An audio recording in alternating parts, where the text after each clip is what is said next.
Hello friends, welcome to CHC knowledge. Guys, ये हमारा complex variable integration का lecture 5 है। इसमें हम एक छोटा सा टॉपिक पहले देखते हैं। Zeros of an analytic function क्या होता है। The value of Z for which analytic function becomes zero is called zeros of an analytic function. मतलब जेड का वो value, the value of Z, जहाँ पे फॉर विच एनालिटिक फंक्शन क्या हो जाए, जीरो हो जाए, तो वो कौन सा पॉइंट कहलाता है, zeros of an analytic function. ये आपके ऑब्जेक्टिव पॉइंट ऑफ व्यू से इंपॉर्टेंट है, इसलिए बता दिया। अब है सिंगुलैरिटी। क्या होता है सिंगुलैरिटी का मतलब वो होता है कि एक ऐसा पॉइंट, एक कोई पॉइंट है, वो ऐसा पॉइंट जहाँ पे एफ जेड एनालिटिक नहीं हो। देखिए, a point of Z for which F Z is not analytic is known as singularity of a function. इसका मतलब ये हुआ कि सपोज करिए F Z equal to 1/z-3 है, ठीक है। तो नॉट डिफाइंड टर्म क्या रखे जेड का वैल्यू, कि वो नॉट डिफाइंड टर्म आ जाए। z-3 है तो जेड का वैल्यू अगर आप 3 पुट करते हैं, जेड को आप 3 पुट करिएगा तो 1/0 आ जाएगा, और 1/0 नॉट डिफाइंड टर्म होता है। और नॉट डिफाइंड टर्म के केस में वो हमारा एनालिटिक नहीं होता है, एनालिटिक नहीं होता है। तो जेड का वो पॉइंट जहाँ एनालिटिक नहीं होगा उसी को सिंगुलैरिटी कहते हैं। तो जेड बराबर 3 पे हमारा क्या हो रहा है, सिंगुलैरिटी आ जा रहा है। क्यों?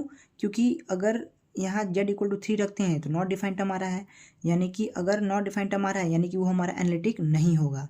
और जो एनालिटिक नहीं होता है जिस पॉइंट पे, उसी को कहते हैं सिंगुलैरिटी ऑफ अ फंक्शन और सिंगुलर पॉइंट। बस ये इसका सिंगुलैरिटी था। अब आता है कि सिंगुलैरिटी में दो चीज़, आइसोलेटेड, नॉन आइसोलेटेड, और कुछ उसके पॉसिबिलिटीज आते हैं। तो वो सब हम एक एक करके देखेंगे। तो आइसोलेटेड और नॉन आइसोलेटेड में बेसिकली यही अंतर है कि आइसोलेटेड आपका फाइनाइट नंबर ऑफ सिंगुलैरिटीज देता है। बस समझिएगा एकदम लॉजिक, क्योंकि सारा चीज़ हमें कहाँ करना है, क्वेश्चन में। यहाँ पे कुछ नहीं, बस समझ लेना है थोड़ा बहुत कि कहते किसको हैं। तो आइसोलेटेड वो होता है जो फाइनाइट नंबर ऑफ सिंगुलैरिटीज जिसमें आता है। नॉन आइसोलेटेड वो होता है जिसमें इनफाइनाइट नंबर ऑफ सिंगुलैरिटी आता है। अब आपको मुझे एक चीज़ बताना है आइसोलेटेड में, कि सपोज करिए, देख लीजिए, बस छोटा सा समझ लीजिए कि जेड इक्वल टू ए कोई पॉइंट है सिंगुलैरिटी का। सिंगुलैरिटी जेड इक्वल टू ए क्या है, सिंगुलैरिटी का कोई पॉइंट है एफ जेड में। मतलब ये है कि उस पॉइंट पे एनालिटिक नहीं है। सिंगुलैरिटी का मतलब such that F Z, but such that F Z is analytic at each point in its neighbourhood. But A को छोड़ के जो उसके आसपास होगा, सपोज करिए ये एक फिगर है, यहाँ पे ए है, ठीक है। तो इस ए को छोड़ के आसपास जितने भी पॉइंट होंगे वहाँ वो एनालिटिक होगा, ठीक है। इसी को कहते हैं then Z equals to A is called an isolated singularity. समझ में आया तो ठीक है, नहीं आया तो कोई बात नहीं, क्वेश्चन में समझ में आ जाएगा, ठीक है। अब आते हैं नॉन आइसोलेटेड पे। तो नॉन आइसोलेटेड मैंने आपको बताया जहाँ इनफाइनाइट नंबर ऑफ सिंगुलैरिटी हमें मिले, ठीक है। अब हमें 3 चीज़ पढ़ना है सिंगुलैरिटी में, वो आइसोलेटेड का ही पार्ट आ जाता है। रिमूवेबल सिंगुलैरिटी, इसेंशियल सिंगुलैरिटी और पोल्स, ये 3 चीज़ हमें जानना है, ठीक है। तो देखिए, रिमूवेबल सिंगुलैरिटी क्या होगा, no terms in principal part, ये आपका रिमूवेबल सिंगुलैरिटी है। इसेंशियल सिंगुलैरिटी क्या कहता है, infinite number of terms in principal part. और पोल्स क्या कहता है, finite number of terms in principal part. इसका मतलब आपको ये है कि सबसे पहले क्या समझना होगा कि हमारा प्रिंसिपल पार्ट क्या था। प्रिंसिपल पार्ट क्या था हमें ये पता होना चाहिए ना। तो याद करिए, जब आप लॉरेंज इक्वेशन पढ़े थे तो उसमें आपका एक पॉजिटिव टर्म आता था, एक निगेटिव टर्म आता था, जेड-ए का या फिर जेड का। तो देखिए, प्रिंसिपल पार्ट समझिए, बेसिकली प्रिंसिपल पार्ट होता क्या है। प्रिंसिपल पार्ट वो होता है इस टाइप का फॉर्म, z-a की पावर माइनस रहे सब, जैसे कि -2, z-a की पावर -3, मतलब, या फिर जेड की पावर -1, या ये सब जो भी वैल्यू रहे, पावर क्या रहे जेड का निगेटिव रहे, तो उसको कहते हैं प्रिंसिपल पार्ट। उस पार्ट को क्या कहते हैं, जैसे हमारे लॉरेंट इक्वेशन में आता था, याद करिए, एक तरफ एनालिटिक पार्ट, एक तरफ प्रिंसिपल पार्ट। तो प्रिंसिपल पार्ट क्या रहता था, ऑलवेज निगेटिव रहता था, सबका पावर क्या रहता था, माइनस में रहता था। तो बस अगर नहीं भी याद आ रहा है तो कोई दिक्कत नहीं है, यहाँ पे ये समझिए बस इतना कि जिसका पावर निगेटिव रहेगा उसी को कहते हैं प्रिंसिपल पार्ट। लेकिन रिमूवेबल सिंगुलैरिटी क्या कहता है कि no term in principal part, मतलब आपका निगेटिव वाला टर्म नहीं होना चाहिए, किसमें, तो रिमूवेबल सिंगुलैरिटी में। तो रिमूवेबल सिंगुलैरिटी किसको कहेंगे, यानी कि पावर क्या हो, पॉजिटिव हो। जब पावर पॉजिटिव रहेगा तो वो क्या कहेंगे, रिमूवेबल सिंगुलैरिटी, यानी प्रिंसिपल पार्ट नहीं हो। इसेंशियल सिंगुलैरिटी कहता है कि इनफाइनाइट नंबर ऑफ टर्म्स हो इन प्रिंसिपल पार्ट। तो यहाँ पे क्या कह रहा है कि प्रिंसिपल पार्ट कितना होना चाहिए, इनफाइनाइट नंबर ऑफ टर्म्स होना चाहिए। ये सब क्लियर होगा जब हम लोग क्वेश्चन करेंगे अभी तुरंत, ठीक है। अब पोल्स क्या कहता है कि फाइनाइट नंबर ऑफ टर्म्स हो इन प्रिंसिपल पार्ट, मतलब फाइनाइट नंबर ऑफ टर्म्स हो प्रिंसिपल पार्ट में, पोल्स ये कहता है। अब चलिए क्वेश्चन करते हैं और हमारा कॉन्सेप्ट क्लियर हो जाएगा। फ्रेंड्स तो देखिए ये हमारा क्वेश्चन है, F of Z equal to sine Z minus A upon Z minus A, हमें नेचर ऑफ सिंगुलरिटी बताना है कि क्या होगा। ठीक है, तो देखिए यहाँ पे हमारा एफ जेड कह रहा है कि sign Z minus A upon Z minus ए है, तो हम सबसे पहले क्या किए, वन अपॉन जेड माइनस ए को एक तरफ किए और साइन जेड माइनस ए लिख दिए। अब हमारा नेक्स्ट स्टेप क्या होगा कि हम जानते हैं कि साइन एक्स का एक्सपेंशन क्या होगा, क्यों, क्योंकि हम सबका एक्सपेंशन निकालेंगे तब तो पता चलेगा कि जो पावर है जेड का, जेड माइनस ए का, या फिर जो भी रहे वो नेगेटिव आएगा कि पॉजिटिव आएगा कि फाइनाइट आएगा इनफाइनाइट, जो भी आएगा वो किस फॉर्म में आएगा वो देखेंगे, उसके हिसाब से हम सिंगुलरिटी का नेचर बताएंगे। तो हमें सबसे पहले इसका क्या करना होगा, निकालना होगा एक्सपेंशन। और आपको साइन एक्स का एक्सपेंशन अच्छे से याद है, मैंने याद करवाया है पिछले लेक्चर में। क्या होता है, X minus X cube by 3 factorial plus X की power 5 by 5 factorial minus X की power 7 by 7 factorial plus and as so on, ऐसे। ठीक है, तो बस आप एक्सपेंड करना शुरू करिए। वन अपॉन जेड माइनस ए, ये हो गया, ब्रैकेट दीजिए। क्या होता है पहला, एक्स, एक्स के प्लेस पे क्या है, Z minus A, X minus X cube Z minus A का whole cube upon 3 factorial plus Z minus A की पावर 5, याद है ना कि ऑड पावर चलता है और फैक्टोरियल नीचे आता है, याद है आपको, माइनस एंड सो ऑन, ऐसे चलता जाएगा आपका एक्सपेंशन। ठीक है, अब जब आप इसको सॉल्व करेंगे, जेड माइनस ए से मल्टीप्लाई करेंगे, सबको डिवाइड करेंगे सॉरी, तो ये क्या आ जाएगा, Z up minus A upon Z minus ए, ये 1 हो जाएगा, माइनस ये पावर 3 है और यहाँ जेड माइनस ए का पावर 1 है, तो कितना हो जाएगा, जब मल्टीप्लाई करिएगा तो जेड माइनस ए का क्या कर देगा, स्क्वायर कर देगा, एक एक सब में घटाते जाइए, पावर फैक्टोरियल क्या रहेगा as it is, plus Z minus A की पावर क्या आ जाएगा 4 upon 5 factorial minus and so on. ठीक है, तो यहाँ से आपको क्या पता चला, देखिए, it has no terms as negative power of Z minus A. क्या जेड माइनस ए का आपको कोई भी नेगेटिव पावर दिख रहा है, क्या नेगेटिव है कोई भी, जेड यहाँ 2 है, यहाँ 4 है, या फिर आगे जो भी वैल्यू आएगा क्या नेगेटिव आएगा, नहीं आ सकता है, ऑलवेज पॉजिटिव आएगा। तो यहाँ पे हम क्या कहेंगे, देखिए हमारा जो रिमूवेबल सिंगुलरिटी था वो क्या कहता था कि no terms in principal part. No terms in principal part कहने का मतलब कि कोई भी पावर नेगेटिव नहीं होना चाहिए, तो वो क्या कहलाएगा, रिमूवेबल सिंगुलरिटी कहलाएगा, है ना। तो यहाँ पे क्या है, देखिए कोई पार्ट है यहाँ पे नहीं है, कोई भी नेगेटिव नहीं है, तो ये हमारा कौन सा सिंगुलरिटी हुआ, रिमूवेबल सिंगुलरिटी। देयरफॉर लिख देंगे हम यहाँ पे कि it has no terms, it has no terms as negative power of z minus a, hence fz has removable singularity। ठीक है गाइस, आपको समझ में आया, देखिए रिमूवेबल सिंगुलरिटी कैसे हुआ आपको समझ में आया, क्योंकि कोई भी पावर क्या है नेगेटिव नहीं है और इनफाइनाइट टर्म्स तो जाएगा up to infinite terms, therefore आपको ये इन रिमूवेबल सिंगुलरिटी होगा। चलिए अब एक और क्वेश्चन देखते हैं। अब यहाँ पे क्वेश्चन आता है F of Z equal to sine 1 upon Z minus A, तो ये भी क्या है, साइन एक्स है, तो साइन एक्स का एक्सपेंशन इसका डायरेक्ट करेंगे, तो साइन एक्स का एक्सपेंशन क्या होता है, एक्स, इट मीन्स एक्स के प्लेस पे क्या है 1 बाई जेड माइनस ए, है ना, ये हो गया X minus X cube it means 1 minus 1 upon Z minus A का क्या हो जाएगा, ये क्यूब हो जाएगा। ठीक है, अपॉन 3 फैक्टोरियल यही होगा, फिर plus 1 upon Z minus A का power 5 upon 5 factorial minus and so on, ऐसे जाएगा, है ना। तो अब देखिए जब आप जेड माइनस ए को ऊपर शिफ्ट करिएगा न्यूमरेटर में, तो जो पावर है क्या हो जाता है, नेगेटिव होता है, ये माइनस दिए, उसके बाद जेड माइनस ए की पावर क्यूब है, तो जब उसको न्यूमरेटर में ले जाएंगे तो क्या हो जाएगा, पावर -3 हो जाएगा upon 3 factorial as it is, ये भी क्या हो जाएगा, जेड माइनस ए का पावर -5 हो जाएगा, न्यूमरेटर में 1 अपॉन है ना, तो ऊपर ले जाएंगे तो power minus upon 5 factorial minus and so on. ये देखिए यहाँ पे पावर, देखिए अब यहाँ पे आप खुद से दिमाग लगा सकते हैं, यहाँ पे जो जेड माइनस ए का जितने भी पावर है सब क्या आ रहा है, नेगेटिव आ रहा है ना, और ऐसा कहाँ तक जाएगा, अप टू इनफाइनाइट तक जाएगा, सारा पावर क्या है, नेगेटिव है। तो फ्रेंड्स यहाँ पे क्या आ रहा है, it has infinite number of terms in principal part, therefore it is essential singularity. देखिए इसेंशियल सिंगुलरिटी क्या कहता है कि infinite number of terms in principal part, यहाँ पे क्या बोल रहा था कि no term in principal part, मतलब नेगेटिव इसमें नहीं होना चाहिए, तो नो टर्म, तो हमारा जो क्वेश्चन पहला था उसमें कोई टर्म प्रिंसिपल नेगेटिव नहीं था, तो वो रिमूवेबल हुआ। इसमें क्या बोल रहा है कि infinite number of terms in principal part, मतलब इनफाइनाइट नंबर होना चाहिए, क्या सारा प्रिंसिपल होना चाहिए। तो यहाँ पे आपका देखिए स्टार्टिंग क्या से है, माइनस से है, और आगे जाते जाएगा क्या होगा, सब माइनस ही होगा। इसका मतलब ये क्या बोल रहा है कि it has infinite number of terms in principal part, therefore it is essential singularity. तो इसको भी लिख देंगे हम लोग। देखिए हमने लिख दिया, it has infinite number of terms in principal part, hence it is essential singularity. चलिए अब एक और क्वेश्चन देखते हैं। तो फ्रेंड्स देखिए ये हमारा क्वेश्चन है, F of Z equal to sine Z minus A upon Z minus A की पावर 4 होल में, ठीक है। तो आपको यहाँ दिख रहा होगा कि हमें क्या करना है, साइन एक्स का एक्सपेंशन दोबारा करना है, बट यहाँ पे जेड माइनस ए की पावर 4 को अलग कर लेंगे, उसके बाद एक्सपेंशन करेंगे, ये डिनोमीटर में था। साइन एक्स का एक्सपेंशन वही होगा, एक्स की जगह पे क्या, Z minus A minus X cube Z minus A का whole cube upon 3 factorial plus Z minus A की power 5 upon 5 factorial minus and so on. I guys आपको रट लेना है दम, जैसे मैंने रटा हुआ है, ठीक है।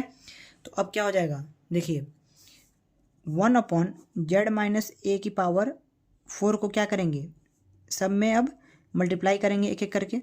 तो क्या हो जाएगा, पहला टर्म देखिए यहाँ पे पावर क्या हो जाएगा, जेड माइनस ए का पावर क्या हो जाएगा, -3 हो जाएगा।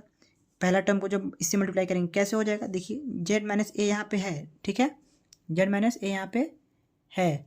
अब क्या करेंगे, जेड माइनस ए यहाँ पे, ये वाला टर्म देखिए जेड माइनस ए यहाँ पे है, अब इसको इससे डिवाइड देंगे तो यहाँ क्या आ जाएगा, जेड माइनस ए की पावर 4। आपको पता है कि जब बेस सेम और डिवाइड में तो पावर माइनस में चला जाता है ऊपर, तो जेड माइनस ए का पावर कितना था न्यूमरेटर में 1, और इसका कितना है -4 कर देंगे, डिवाइड में था तो जेड माइनस ए का पावर कितना आ जाएगा -3। तो यहाँ पे जब इसको इसे डिवाइड दिए तो क्या आ गया, जेड माइनस ए का पावर -3। सिमिलरली इसका क्या आ जाएगा, यहाँ पे कितना है पावर 3, यहाँ पे है 4, तो यहाँ पे सिर्फ क्या बचेगा, जेड माइनस ए की पावर -1, 3 -4 तो -1 बचेगा अपॉन 3 फैक्टोरियल प्लस यहाँ पे कितना बचेगा, सिर्फ जेड माइनस ए 5 -4 क्या हो जाएगा 1 हो जाएगा upon 5 factorial minus and so on. ये हो गया। अब आप देख रहे हो गाइस कि आपका यहाँ पे तीसरा केस आ रहा है, क्या पोल आ रहा है।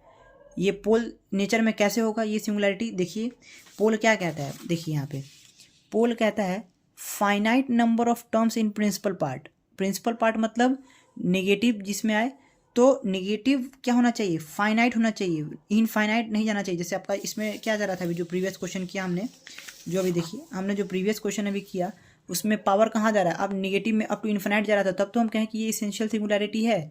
लेकिन जो अभी हम क्वेश्चन कर रहे हैं यहाँ पे देखिए, यहाँ पे देखिए यहाँ पे जेड माइनस ए का पावर -3 है, माइनस जेड माइनस ए का पावर -1 है। ये एक टर्म दो टर्म नेगेटिव है, लेकिन यहाँ से पॉजिटिव आना शुरू हो गया।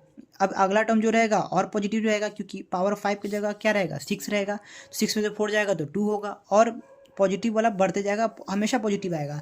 इसका मतलब यहाँ पे ये कह रहा है कि इसका मतलब है इट हैज़, ये कह रहा है it has only two terms of negative power of Z minus A, hence F Z has pole at Z equals to A. तो जिस पे वो प्रिंसिपल पार्ट आ रहा है तो उस मतलब सबका तो जेड माइनस ए है, तो कह देंगे F Z has pole at Z equals to A of order कितना, ऑर्डर 4, ठीक है ना, क्योंकि ऑर्डर यहाँ पे दिया हुआ था। सुनिए फ्रेंड्स एक बात, यहाँ पे इसका नेचर पोल है, ये हमें कैसे पता चला, क्योंकि हमें पोल कहता है कि finite number of negative terms हो, फाइनाइट नंबर ऑफ नेगेटिव, बाकी सब इनफाइनाइट नंबर ऑफ पॉजिटिव हो, पोल यही कहता है। तो यहाँ 2 हमें नेगेटिव टर्म मिला, -3 -1, बाकी सब पॉजिटिव हो रहा है, तो यही बता रहा है कि ये इसका नेचर सिमिलरिटी कैसा है, पोल है। तो हम कह देंगे therefore nature of similarity is pole, यही आपका आंसर हो गया। ठीक है, बस सिंपल सा क्वेश्चन था, इसमें कुछ टफ नहीं था। ठीक है, अब हम आइए कुछ और क्वेश्चन देखते हैं। तो फ्रेंड्स अब हमारा ये क्वेश्चन है F of Z equals to Z minus sine Z upon Z cube at Z equals to 0। ये हमारा क्वेश्चन है, बताना है इसका नेचर ऑफ सिंगुलैरिटी। तो देखिए सबसे पहले क्या करेंगे कि इस दो टर्म को अलग करेंगे, तो जेड अपॉन क्या आएगा, ये Z cube minus sine Z, और 1 अपॉन जेड क्यूब को बाहर रखेंगे और साइन जेड का क्या कर देंगे, एक्सपेंशन कर देंगे।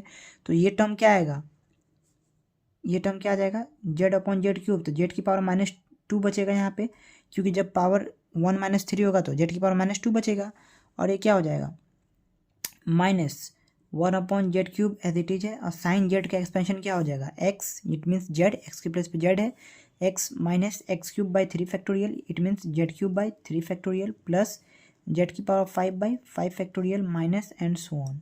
ठीक है, तो ये देखिए क्या हो जाएगा, जेड की पावर -2, ये क्या हो जाएगा माइनस, यहाँ पे देखिए अब इसको क्या करेंगे, इसे डिवाइड करेंगे।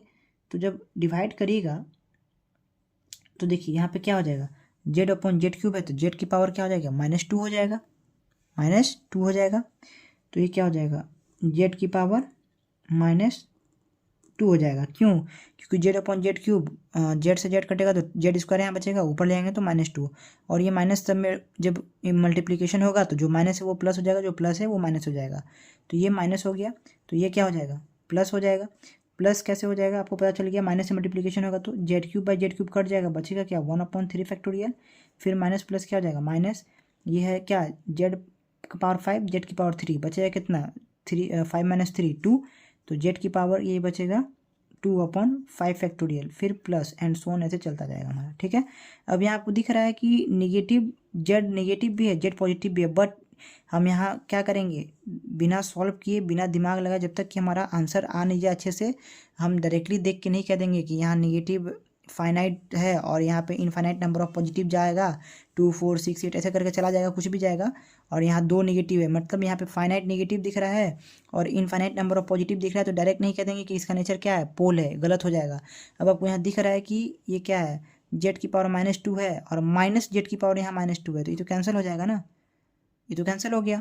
बचा क्या हमारा 1/3 factorial minus Z square upon 5 factorial plus and so on, ये जो भी आएगा अब जेड की पावर पॉजिटिव रहेगा, यानी जेड ऑलवेज क्या है, पॉजिटिव है इस केस में, यानी इसका नेचर ऑफ सिंगुलरिटी कैसा हो जाएगा, जब ऑलवेज पॉजिटिव हो, रिमूवेबल, क्या हो जाएगा, रिमूवेबल हो जाएगा, रिमूवेबल सिंगुलरिटी हो जाएगा।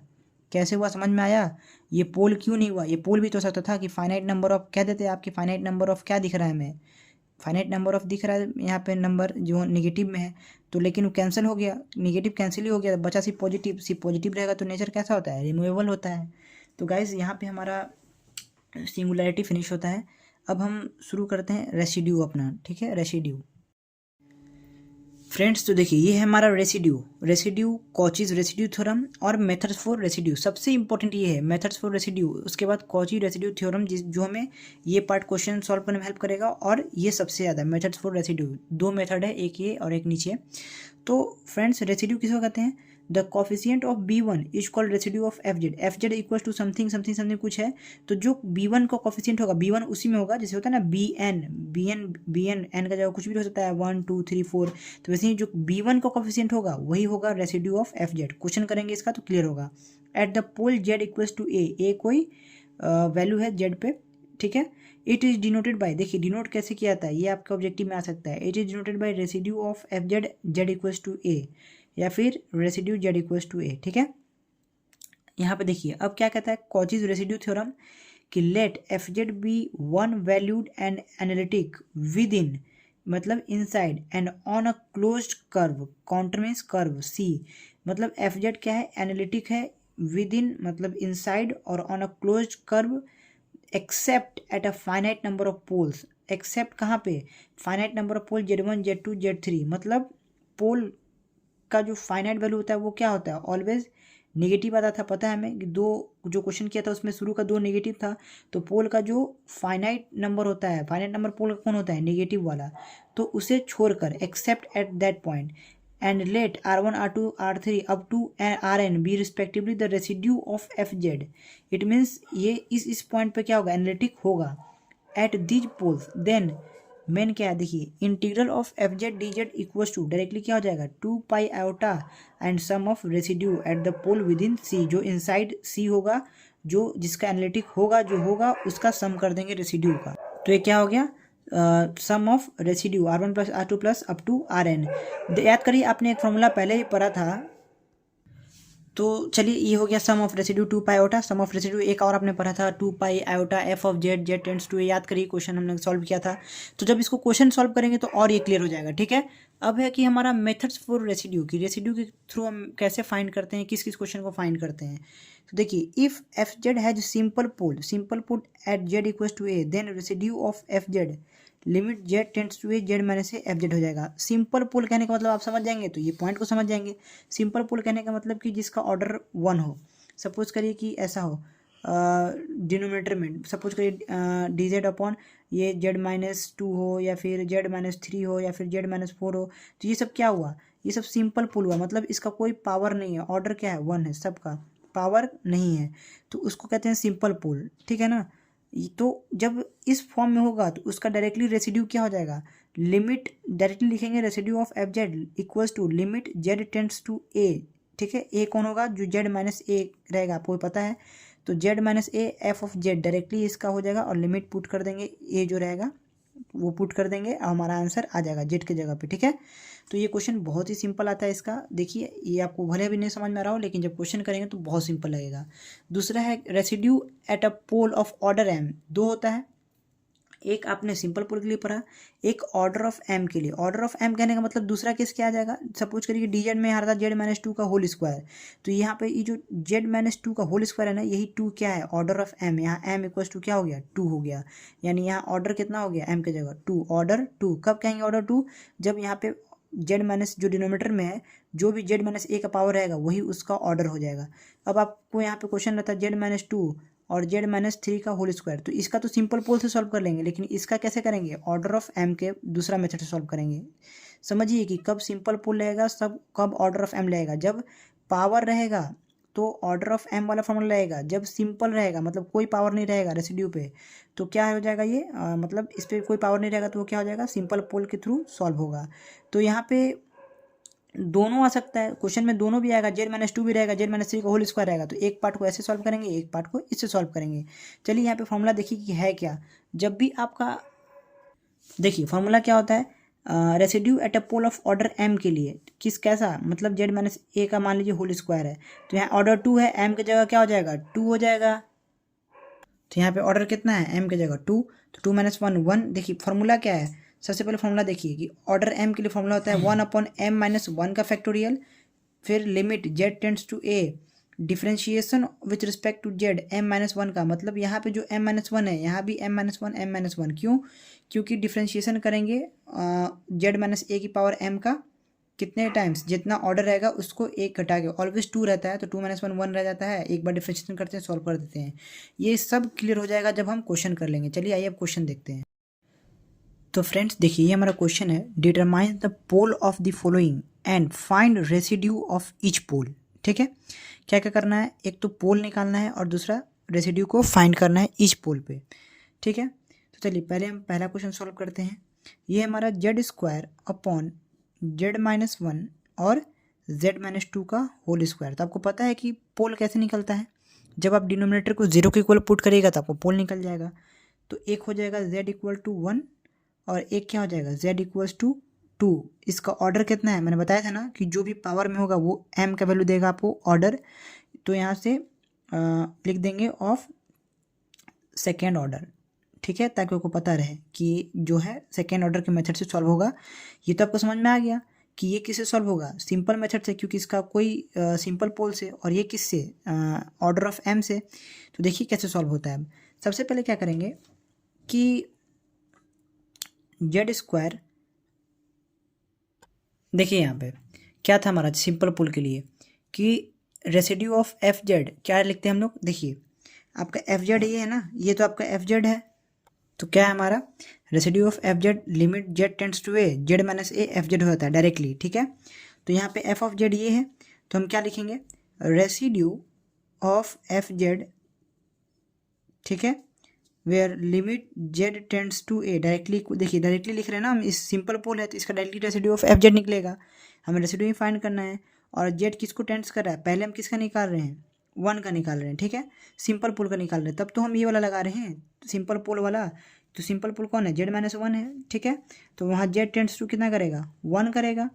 उसके बाद क्या हो जाता है formula Z minus A, Z minus A क्या है 1 है, तो जेड माइनस ए कर दिए। फिर एफ ऑफ जेड यही गिवन है क्वेश्चन में, याद रखिएगा कि ऑलवेज एफ ऑफ जेड यही रहता है जो पूरा क्वेश्चन रहता है, क्योंकि क्वेश्चन एफ जेड के इक्वल ही दिया रहता है। तो एफ जेड आपका क्या है Z square upon Z minus 1 और जेड माइनस 2 का होल स्क्वायर, और ये आपका वैल्यू हो गया, ठीक है। ऑलवेज याद रखिएगा कि ये जो आपका जेड माइनस ए यहाँ पे फॉर्मूला में होता है, Z minus a always cross हो जाता है, क्योंकि हम एफ ऑफ जेड लिखते हैं और जेड माइनस ए तो यहीं से निकालते हैं, तो ये क्रॉस हो जाता है। बचता है क्या है हमारा Z square upon Z minus 2 का whole square limit Z tends to 1। अब बस जेड की जगह पर क्या रख देंगे, 1 रख देंगे, हमारा आंसर आ जाएगा। तो ये क्या हो गया, 1/1 - 2 क्या होता है, 1 - 2 -1, और -1 का स्क्वायर क्या रहेगा, 1 ही रहेगा। यानी ये हमारा क्या आ गया, 1 आ गया। आंसर हो गया किसका, एट सिंपल पोल। देखिए कितना सिंपल था, मैंने बताया ना आपको कि कोई टफ नहीं है। सिंपल पोल पर निकालने के लिए हमने क्या किया, सबसे पहले उसका पोल निकाला। पोल से हमने देखा कि सिंपल पोल है, तो सिंपल पोल है तो डायरेक्टली फॉर्मूला लगा दिया। रेसिड्यू ऑफ एफ जेड क्या होता है, लिमिट जेड टेंड्स टू ए। यहाँ क्या होता है, Z minus A F Z, हमने डायरेक्टली लिख दिया, कुछ नहीं किया, जेड माइनस ए लिखा और एफ जेड लिखा, कट गया, और जेड के जो लिमिट था वो मैंने पुट कर दिया और हमारा आंसर आ गया। अब सिंपली क्या करेंगे, वैसे ही जेड-2 का होल स्क्वायर के लिए ऑर्डर एम के लिए डायरेक्ट फार्मूला पे पुट करेंगे। फार्मूला क्योंकि हमारे पास है इसीलिए फार्मूला आपको याद होना चाहिए। तो अब देखिए फॉर ऑर्डर एम के लिए क्या करेंगे, सेकेंड पार्ट हमारा क्या है क्वेश्चन, देखिए सेकेंड पार्ट क्वेश्चन है 1 - e⁻2z अपॉन z⁴। यहाँ मोर देन 1 है ना, यहाँ कुछ नहीं है, जेड माइनस से यानी ए का वैल्यू यहाँ पे 0 है, कुछ नहीं है, इसका मतलब क्या है फ्रेंड्स। लेकिन हमारा क्वेश्चन में ये भी तो है ऑर्डर ऑफ एम, इसको तो हमने सॉल्व ही नहीं किया, तो पहले इसको सॉल्व कर लेते हैं। ये हमारा क्या निकला, R1 निकला, R1 का वैल्यू क्या है, 1 आया। अब क्या निकालेंगे, R2 किसके लिए, ऑर्डर ऑफ एम z-2 का होल स्क्वायर, यहाँ m इक्वल टू क्या है 2 है, तो उसका फॉर्मूला डायरेक्ट क्या था, residue at z equals to a, formula लिख देते हैं पहले हम ताकि आपको याद रहे। 1/m-1 का फैक्टोरियल था, फिर limit z tends to a था, उसके बाद डिफरेंशिएशन ऑफ ऑर्डर माइनस करिए 1 with respect to Z, order -1 करके, उसके बाद क्या होता था हमारा z-a⁻m f ऑफ z। ये आपका फॉर्मूला था, सिंपल फार्मूला है, आपको टफ लग रहा होगा लेकिन जब सॉल्व करेंगे देखिए कितना इजी हो जाएगा। यहाँ पे क्वेश्चन के अकॉर्डिंग क्या है, देखिए z-2 का होल स्क्वायर है, तो क्या कह देंगे, residue at z equals to कितना हो जाएगा, z-a तो 2, तो ये हो गया आपका z इक्वल्स टू 2, ठीक है। अब आप यहाँ से क्या निकालेंगे, order of M. Order of M कैसे पता चलता है, जितना उसके ऊपर पावर होता है, तो और एम का वैल्यू कितना है 2, तो 1/2 - 1 का फैक्टोरियल 1 ही रहता है, तो ये 1 का फैक्टोरियल 1 ही हो जाएगा। चलिए लिख देते हैं। फिर लिमिट जेड किसको टेंड्स कर रहा है, 2 को, कैसे मिला हमें, z-a यहाँ से मिला, ठीक है।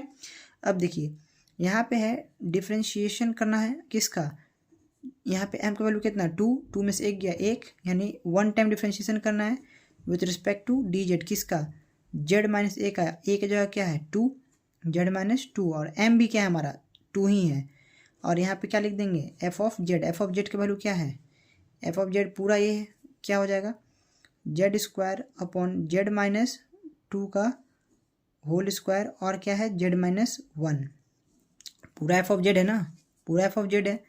अब मैंने आपको बोला था कि जिसका भी निकालिएगा वो जब यहाँ पे जो आता है वो पूरा कट जाएगा, बचा आपका ये पार्ट, क्या बचेगा देखिए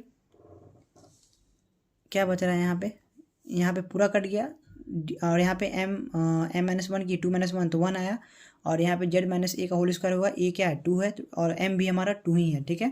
तो ये z-2 का होल स्क्वायर, z-2 का होल स्क्वायर कैंसिल हो गया, बचा क्या आपका limit z tends to 2, differentiation किसका करना है, अब differentiation of z² upon z-1 with respect to dz।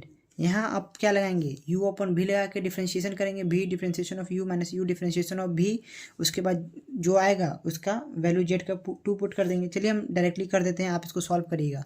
Limit z tends to 2, ये आपका आएगा सॉल्व करने पे z-1 to z minus z² upon z-1 का whole square, v differentiation of u minus u differentiation of v upon v², ये formula होता है, ठीक है। अब आप यहाँ पे z इक्वल टू 2 पुट करिएगा, तो यहाँ पे देखिए 2 का स्क्वायर -4, सबसे पहले 2 में से 1 गया 1, और 2 2 जा 4, ये हो गया 4 माइनस 2 का स्क्वायर 4 देखिए, और 2 1 जा 1 का स्क्वायर, यहाँ पे आपको दिख रहा है कि 4 - 4 0 हो गया, यानी ये आपका वैल्यू ही पूरा कितना आ गया 0 आ गया।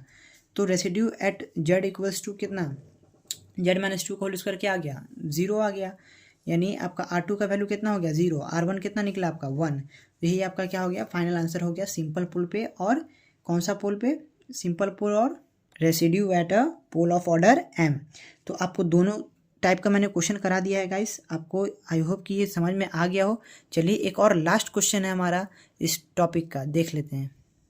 देखिए तो हमारा जो दूसरा क्वेश्चन है ये रहा 1 माइनस ई की पावर 2z अपॉन z की पावर 4, यही हमारा क्वेश्चन था।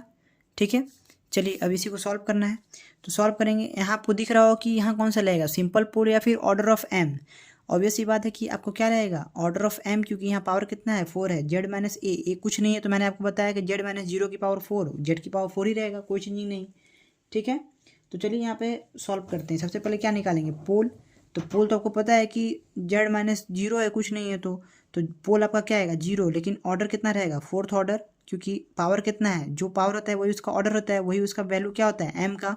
ठीक है, तो अब डायरेक्ट आप जो फॉर्मूला लगाइएगा, क्या residue at z equals to 0, क्या हो जाएगा, residue at z equals to 0 होगा फॉर्मूला के अकॉर्डिंग। 1 अपॉन m माइनस 1 का फैक्टोरियल, m कितना है 4, फॉर्मूला मैं लिख नहीं रहा हूँ, डायरेक्ट कर रहा हूँ। तो m माइनस 1, तो m हमारा 4 है, 4 यहाँ से मिला, तो 4 माइनस 1 क्या हो गया 3 का फैक्टोरियल। फिर हो जाएगा limit z tends to a, z किसको टेंड्स करेगा 0 को, कुछ नहीं है तो क्या है z माइनस a की पावर m होता है ना, z माइनस a की पावर जो भी हो, तो a यहाँ पे क्या है कंपेयर करिएगा तो 0 है, कुछ नहीं है तो z किसको टेंड्स करेगा a को। फिर हमारा फॉर्मूला क्या होता है, D differentiation of m minus 1, m 4 है तो 4 माइनस 1 कितना 3, किसका डिफ्रेंशिएशन करते हैं विद रिस्पेक्ट टू z करते हैं, डी जेड क्यूब हो जाएगा ये भी, क्योंकि ये भी m माइनस 1 होता है। और कर किसका रहे हैं z माइनस a की पावर m, यानी z की पावर 4 है, यहाँ पे a 0 था हमारा, तो z माइनस 0 की पावर m 4 है तो z की पावर 4 हो गया। और एफ जेड जो रहता है वो लिख देते हैं, एफ जेड आपका ये गिवन है, क्या हो जाएगा 1 माइनस ई की पावर 2z अपॉन z की पावर 4। देखिए कितना सिंपल था, आपको पता है कि ऑलवेज कट जाएगा। ठीक है, अब इसका क्या करना है, 3 टाइम्स इसका डिफ्रेंशिएशन करना है। आपको पता है इसका वैल्यू कितना आएगा, 3 2 जो 6, 6 1 जा 6, तो 1/3 फैक्टोरियल कितना हो गया 1/6 हो गया ये। ठीक है, उसके बाद क्या है, लिमिट z टेंड्स टू 0, इसका 3 टाइम्स आप जब करिएगा डिफ्रेंशिएशन, तो 1 तो कांस्टेंट है, ऑलवेज क्या आएगा 0, बचेगा क्या आपका e की पावर 2z। जब फर्स्ट टाइम माइनस है तो माइनस को बाहर करिए, सपोज माइनस को बाहर ले लिए, तो फर्स्ट टाइम करिएगा तो e की पावर 2z आएगा, और साथ में मल्टीप्लाई में एक 2 आएगा। ठीक है, जब दूसरा बार करिएगा तो एक और 2 मल्टीप्लाई में आएगा, यानी कि स्क्वायर। जब एक और मल्टीप्लाई करेगा तो वैल्यू तो e की पावर x का डिफ्रेंशिएशन हो, ऑलवेज e की पावर x ही आता है, लेकिन जो उसके साथ में है 2 है, तो z के साथ 2 में है तो वो ऑलवेज इनटू में आएगा। एक बार किए तो एक 2 आया, 2 बार किए तो 2 2 आया, जब 3 बार करेंगे तो 3 2 आएगा ना, तो 2 की पावर 3 e की पावर 2z आएगा, और ये आपका डिफ्रेंशिएशन हो गया 3 टाइम्स। देखिए कितना सिंपल था, 1/6 लिमिट z टेंड्स टू 0। अब क्या करेंगे, लिमिट पुट करिएगा जैसे ही 0, e की पावर 0 1 हो जाएगा, और ये माइनस है तो माइनस आगे आ जाएगा, 2 2 जा 4 2 जा 8, 2 की पावर 3 क्या हो गया 8 हो गया, तो आप इसको क्रॉस कर दिए, 2 4 जा 8, 2 3 जा 6, ये आपका क्या आ गया -4/3 आंसर आ गया। देखिए कितना सिंपल था क्वेश्चन गाइस, आपको पता जैसे ही चला कि z की पावर 4 है, यानी ऑर्डर ऑफ m से सॉल्व होगा, तो आपने क्या किया फॉर्मूला डायरेक्टली लगा दिया, 1/m माइनस 1 का factorial, limit z tends to a differentiation of m minus 1 with respect to m minus 1, और z माइनस a की पावर m और एफ जेड लिखा, ये ऑलवेज कट जाएगा, याद रखिएगा। तो आपका वैल्यू जब आप इसको सॉल्व किए 3 टाइम डिफ्रेंशिएशन किए हैं तो कितना सिंपली कर लिए हैं। हमको पता है कि e की पावर x का ऑलवेज e की पावर x ही होता है, तो माइनस को पहले बाहर कर लिया और e की पावर x को किया तो 3 टाइम्स वही आएगा, लेकिन जो साथ में मल्टीप्लिकेशन में आता है, जो साथ में रहता है z के, तो वो 3 टाइम्स किया तो 3 टाइम्स आएगा, तो 2 की पावर 3 कर दिया, और हमारा फाइनल आंसर क्या आ गया -4/3 आ गया। तो गाइज आई होप कि आपको ये क्वेश्चन समझ में आया हो। ठीक है, तो लगभग हमारा ये जो चैप्टर है कंप्लीट है, इसमें कुछ क्वेश्चन है जो हम और कर लेंगे, लेकिन लगभग ये सिलेबस, ये चैप्टर यूनिट 4 हमारा कंप्लीट हो गया। ठीक है गाइस, तो आज के लिए इतना ही रहने देते हैं। एक इम्पॉर्टेंट क्वेश्चन और बचा है जो आपको एग्जाम में हर हाल में आएगा, वो होता है काउंटर इंटीग्रेशन। तो काउंटर इंटीग्रेशन का क्वेश्चन मैं कल अपलोड कर दूंगा, उसको भी लगभग आपका ये सिलेबस ख़त्म हो गया है। ओके, ठीक है गाइस, थैंक यू।